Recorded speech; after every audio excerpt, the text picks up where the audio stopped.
আমি সভাপতি করার জন্য এই দপ্তরের প্রকৌশলী জনাব মোহাম্মদ মাসুদ হাসান, ঢাকা ইনচার্জ এক্স-রে, বিগত 4 বছর যাবত চাকরি করতেছেন। তিনি MS কমপ্লিশন করছেন, PhD ফেলো। এই জিনিসের সহজ কথা না। তো আজকে আমাদের বিবেচ্য বিষয় হইল মিরপুরে একটা মর্সারি খোলার প্ল্যান ইমার্জেন্সিভাবে নষ্ট হয়ে গেছে। আমরা সকল প্রক্রিয়া করব, বা আদালতের রায় রয়েছে এই মর্সারি কুলার বন্ধ রাখা যাবে। সেই মর্সারি কুলার হলে একটা ফ্রিজের মতো, যার সার্টেন একটা টেম্পারেচার মেনটেন করা হয়। এ বিষয়ে কত তাপমাত্রা মেনটেন করা হবে মর্সারি কুলারের বর্ণনা, মর্সারি কুলারের অর্থাৎ রেফ্রিজারেশন এয়ার কন্ডিশনিং আন্ডারে বর্ণনা। আসসালামু আলাইকুম, আমি ইঞ্জিনিয়ার বিডি মাহমুদ্দিন, ঢাকা বাজার নিয়েছি। মিটফোর্ড হসপিটালের মর্সারি কুলার ইমার্জেন্সি নষ্ট হওয়ার কারণে আমরা আমাদের স্যারদের অক্লান্ত পরিশ্রম এবং নির্দেশনায় এই মর্সারি কুলারটি আমরা ইমার্জেন্সি বেসিকে করতেছি, এবং স্যারদের একটা নির্দেশনা আছে অদ্যবধি আমরা কোনো মর্সারি কুলার অদ্যবধি কোনো মর্সারি কুলারের চিঠি আসার পর আমরা কোনো দেরি করি না, খুব দ্রুতভাবে এই মর্সারি কুলারগুলি মেরামতের আমরা সিদ্ধান্ত নিই। তো এই মর্সারি কুলারে যে মর্সারি কুলারটা আমরা রিপেয়ার করবো, এটা হচ্ছে হাইজিকো ব্র্যান্ডের, ইটালির 6 বডি বিশিষ্ট, এবং এটাতে টেম্পারেচার রাখা হয় 4 to 6 ডিগ্রি। এই 4 to 6 ডিগ্রি টেম্পারেচার রাখার কারণে লাশের যে ময়নাতদন্ত টিস্যুগুলি ভালো থাকে এবং ময়নাতদন্ত রিপোর্ট ভালো থাকে, এবং ছাত্রদের পরীক্ষা নিরীক্ষার জন্য ডেড বডি নিয়ে যে হিউম্যান যে রিসার্চ করে তারা, সেখানে তারা সেলগুলির টিস্যু ভালো পায় এবং ডেড বডিগুলি ভালো থাকে। তো সেই ক্ষেত্রে স্যারদের অনুপ্রেরণায় আমাদের এসি শাখা খুব দ্রুত এবং স্যারদের সহযোগিতা আমরা খুব দ্রুত এই কাজটা হাতে নিয়েছি। এখানে আমাদের ওই মর্সারি কুলারের কম্প্রেসারটা নষ্ট, এবং ফ্যান মোটরগুলি দেখা যাচ্ছে, এখানে ফ্যান মোটরগুলি নিয়ে আসছে, ফ্যান মোটরগুলি নষ্ট। আমরা দ্রুত এগুলি নতুন রিপ্লেস করে দিচ্ছি, এবং আজকেই সার্ভে করার পর আমরা আজকে দ্রুত মিরপুর হাসপাতালে নিয়ে গিয়ে কন্ট্রাক্টরের মাধ্যমে এটা চালু করব। ধন্যবাদ সবাইকে। একটা ব্যাকগ্রাউন্ড বলতে চাচ্ছি, সবার সার্ভিস ট্রেনিং এবং এডুকেশন। মর্সারি কুলারের বাংলা যদি হয় নর্থ বলে, নর্থ কুলার শব্দের উপরে ঠান্ডা রাখা। সেই ঠান্ডা রাখার তাপমাত্রা বলছেন ইমামুদ্দিন সাহেব, খুব সুন্দর করে বলছেন যে 4 থেকে 6 ডিগ্রি। আমি বলবো স্যার, থার্মোস্টেট সেটিং কততে রাখা? লোয়ার কাট কত? লোয়ার কাট হচ্ছে 4 ডিগ্রি সেলসিয়াস, আর ওই যে আপারটা হচ্ছে 6 ডিগ্রি সেলসিয়াস। 4 to 6 degree. 6 ডিগ্রির বেশি গেলে কি করণা করবে? 6 ডিগ্রি বেশি গেলে টেম্পারেচার যত মাইনাসের দিকে যাবে, তখন তত বডিতে আইস জমে যাবে। বডিতে আইস জমে গেলে ন্যাচারালভাবে তারা আমি প্রশ্ন পরিষ্কার করছি, আপনার থার্মোস্টেট সেটিং পয়েন্ট 4 থেকে 6 ডিগ্রি, তাহলে আপনার টেম্পারেচার মেনটেন করতে হবে 1 ডিগ্রি। 4-তে 4 না 3.99 হইলে কি হবে, আর 6.99 হইলে কি হবে? 3.99-তে জিনিস মেশিনটা কাজ করবে, অফ হবে। আর এটা কি কোনো ম্যানুয়াল আছে না? এটা ম্যানুয়াল স্যার, ইচ্ছা করলে আপনি কমাইতে পারেন। সেটিং করা আছে না, মানে 2 থেকে 8 তাপমাত্রা সেটিং করা, যেটা সেটিং থার্মোস্টেট সেটিং আমার দরকার। আমি তাপমাত্রা এটা সেটিং করলাম, এটা ডিজার্টেড। এক্সাম্পল, আমি একটা রিমোট সেটিং করছি 22 ডিগ্রি। 22 ডিগ্রিতে আমি সেটিং করছি। 22 ডিগ্রি যদি কন্টিনিউয়াস মেইনটেইন না হয়, 22 ডিগ্রির উপরে গেলে কম্প্রেসর আবার রান করবে। আর 22 ডিগ্রি হইলে পরে কম্প্রেসর বন্ধ হয়ে যাবে। তো আপনি 22 ডিগ্রি কনস্ট্যান্ট সেটিং নাকি লোয়ার কাট আর হায়ার কাট আছে, যেমন এটা এসি না ফ্রিজার, ফ্রিজার, ফ্রিজার না রেফ্রিজারেটর, এটা রেফ্রিজার, পার্থক্য বুঝতে, ফ্রিজার মিন্স নেগেটিভ টেম্পারেচার আর এটার নাম হলো simply cold room. those temperature हो with vaccine এটা ফার্মাসিউটিক্যাল রেফ্রিজারেটর, এটা রুমের মধ্যে আপনি ইলেকট্রিক শিল্ডিং করার জন্য কি আছে যাতে তাপমাত্রা বাইরে যায় না, ওয়ালে যায় নাকি insulated? Insulated sir, insulated materials কি? ইনসুলেটেড ম্যাটেরিয়ালস আছে আপনার এই গ্লাস ওল। এখন সর্বত কারণে এসির একটা পানি ড্রেন আউট হয়ে যায়, আউটডোরটা কি এসির মতো নাকি? আউটডোরটা এসির মতোই, তবে এটা রুমে সেটিং করা থাকে। এই এসির মতো, এই এসির মতোই আউটডোরটা, কিন্তু এটা কিন্তু ওয়ালে সেট করে নাকি প্লাস্টিক বডিতে? এই আউটডোরটা ওয়ালে সেট করা। আউটডোরটা ওয়ালে সেট করলে পরে তাহলে ওয়াল থেকে ইনসুলেশনের মধ্যে কেমনে আসবে? কি আউটডোর থেকে কুলিং ইউনিটে তো স্যার কপার টিউবের মাধ্যমে কানেকশন করে। আপনি বলতেছেন আউটডোর বলতে বলতেছেন যে কম্প্রেসর Condensing unit. কন্ডেন্সিং ইউনিটটা যেটা আছে এবং ফিল্টার ড্রায়ার আর কি থাকে, বাল্ব ফাল্ব আছে, সার্ভিস বাল্ব আছে। সার্ভিস বাল্ব আছে, এগুলো বাইরে থাকে। আপনি ইভাপোরেটরের টেম্পারেচার কত sir? Evaporator temperature, coil temperature sir 2 degree Celsius. 2 থেকে 8 কয়েল টেম্পারেচার 2 থেকে 8, ইট মিনস 8 থেকে 2 বাদ দেন মাসুদ সাহেব 6। 6। So I can set it for constant temperature. I can set it 5, 2 তে হলো লাস্ট, 3এও সেট করতে পারবো, 4এও সেট করতে পারবো, 5এও সেট করতে পারবো, 6এও সেট করতে পারবো, 7এও সেট করতে পারবো, 8এ সেট করতে পারবো।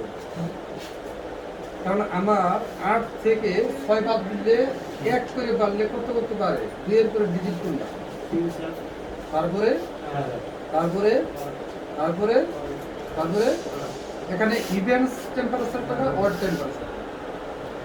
ইভেন্টসার হচ্ছে 3, 5, 7 3, 5, 7 আর এটা স্যার ওটা তো অন গেছে না না 3, 5, 7 7 অন 3 4টা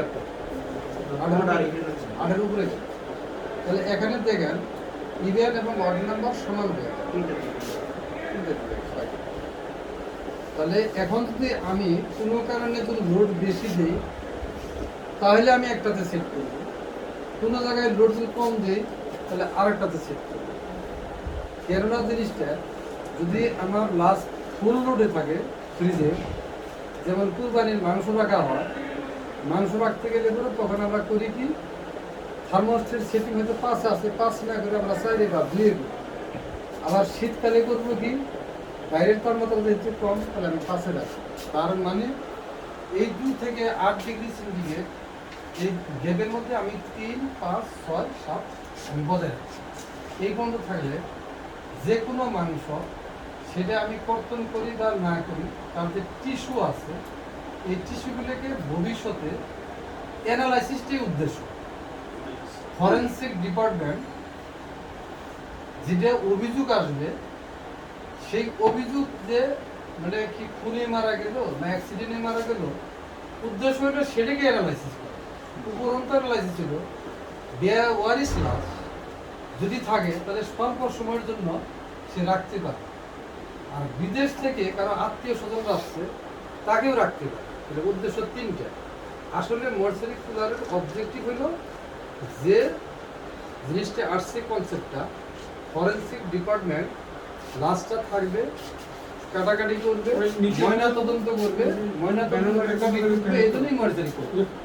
ইন এডিশন আমাদের বাংলাদেশের যে কালচার যে বেওয়ারিশ লাশ অথবা রিমোট কন্ট্রোলে একটা লাশ যাবে, গাড়ি ঘোড়া পায় নাই, অথবা বিদেশে একজন আত্মীয় মারা গেছে, সে লাশটা 3 দিন করে দাফন করবে, সেজন্য এটাকে সংরক্ষণ করা।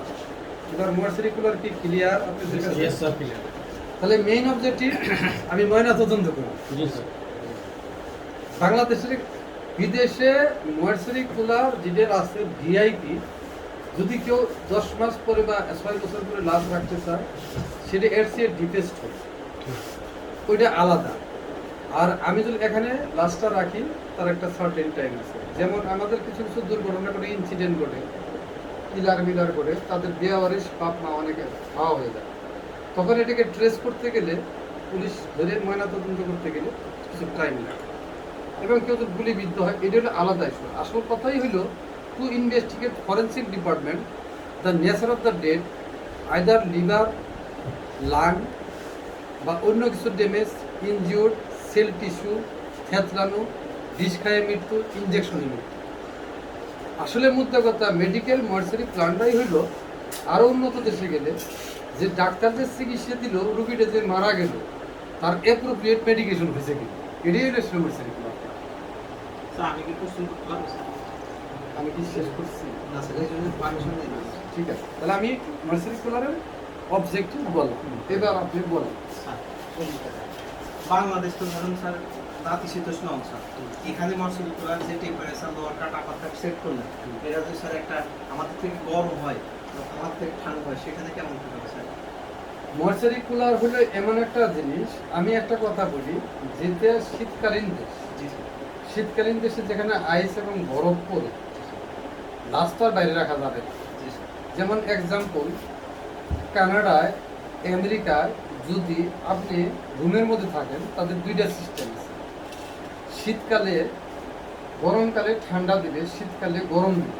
ওটার নাম হলো এইচবিএসি system, heat ventilation air cooler. কোন দেশে স্যার এগুলো? যে কোনো শীত প্রধান দেশ। বাংলাদেশে আর বাংলাদেশের শীতকালে শুধু এইচবিএসিএস সিস্টেম লাগবে, গরমকালে গরমকালে লাগবে না। এইচবিএসিএস সিস্টেমটা চালু করে হলো হিট ভেন্টিলেশন এয়ার কন্ডিশন। এখন কোনো কারণে বৃষ্টি হলো, বাইরের তাপমাত্রা ড্রপ হইলো, রুগীর ঝামেলা হইতে পারে, একটা কনস্ট্যান্ট টেম্পারেচার মেনটেন করতে হবে। সেই হিউম্যান বডির সেটের টেম্পারেচার 24 সেট করবে। এখন শীত প্রধান দেশে ওই সময় ওই ইভাপোরেট থেকে গরম বাতাস বের হয়ে এবং হিউমিডিটি কন্ট্রোল করে ওই রুমের তাপমাত্রা 22 ডিগ্রি রাখে। এটা কনস্ট্যান্ট লাগবে স্যার। Constant। আবার যখন বাইরে গরম হবে, ওটা রিভার্স কাজ করবে, উল্টা অন হয়ে সেরে সে রিভার্স টেকনোলজিতে ঠান্ডা করবে। So there is heater and cold. এখন যে যাই বলি না কেন, আমার যে ইভাপোরেটর আছে, ইভাপোরেটর থেকে যখন আইসোট্রপি দিয়ে যখন আমাকে গ্যাস, মানে আমি যখন হিট দিয়ে নিলাম, হিট নেওয়ার পরে সেটা ওয়াটারে কনভার্ট, সেই ওয়াটারটা ডিসচার্জ হয়। সেই এর জন্য লাগে আমার কি, যে এয়ার কন্ডিশনিংয়ে, তার মানে একটা ট্রে লাগে, এসির একটা ট্রে আছে।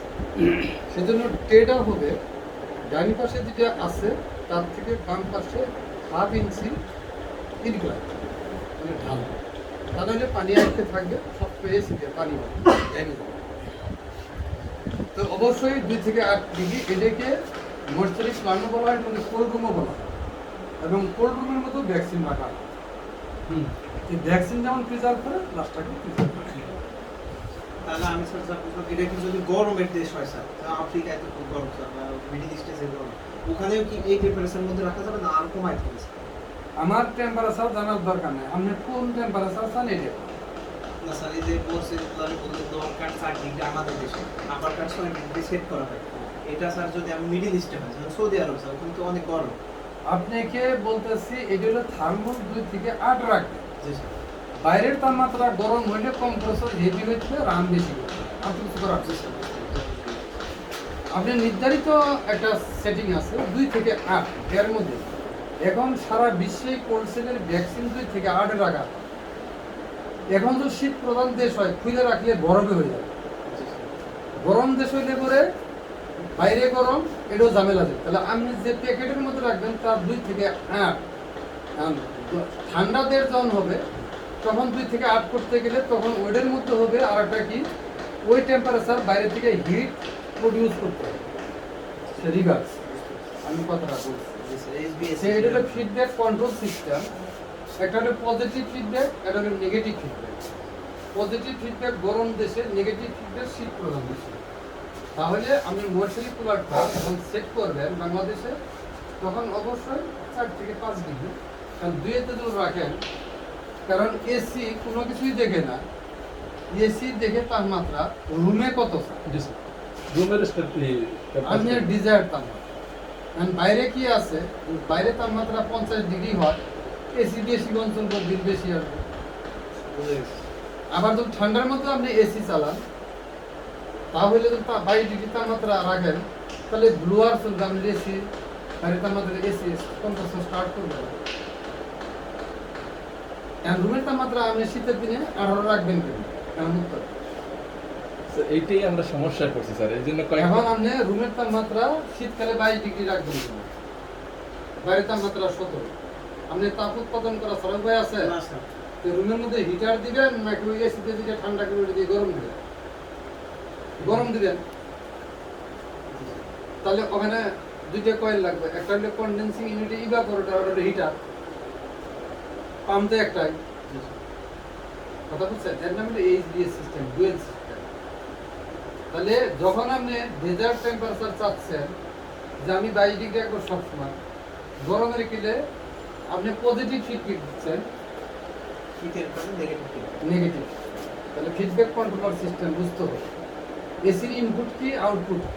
ইনপুটও গ্যাস, আউটপুটও গ্যাস, মাঝখান দিয়ে ঠান্ডা করে চলে যাবে। Basic engineering, electrical and electromechanical engineering, refrigeration cycle আলাদা, কার্নোট সাইকেল আলাদা, পিভি ডায়াগ্রাম আলাদা।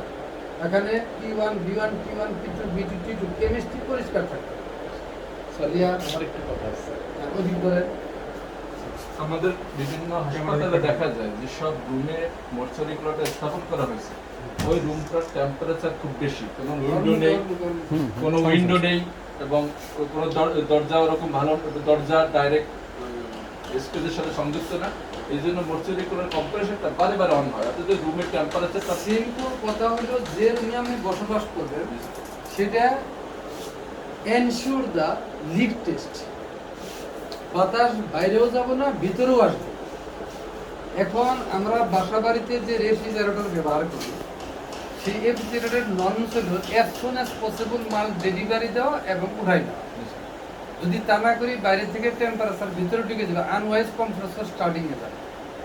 আমরা যারা কাজের গোয়া দেয় বা অনেক শৌখিনতার সাথে বারবার রেফ্রিজারেটর কাঁচামরিচের জন্য খুলি, যদি ওই ফ্রিজের বিল এক মাসে 150 টাকা বিল আসে, তাহলে ওইটার বিল যায় দাঁড়া যাচ্ছে 350 টাকা। সেটা আমরা ইলেকট্রিক্যাল ইঞ্জিনিয়ার হিসেবে বুঝি না। এটা হলো energy loss, heat energy loss as well as বিদ্যুৎ লস, যার সাবসিডি জিবিটি এই 18 লক্ষ মানুষের উপরে গুনতে হচ্ছে।